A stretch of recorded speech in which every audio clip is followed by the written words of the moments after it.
Hi. Hi, good afternoon, ma'am. Good afternoon. What is your name? I am Raymar Armandulu from Philippines. How old are you? I'm 21.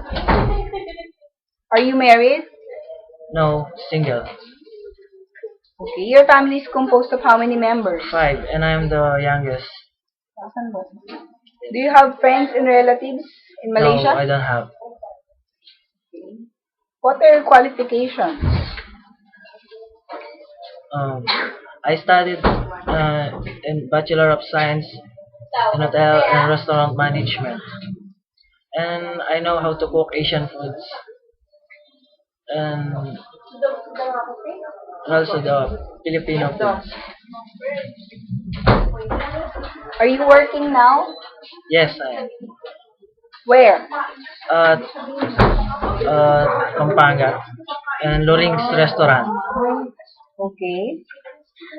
What position? I am waiter. For how long? Uh, since since February Up to 2012 Up to now? up to now. Okay.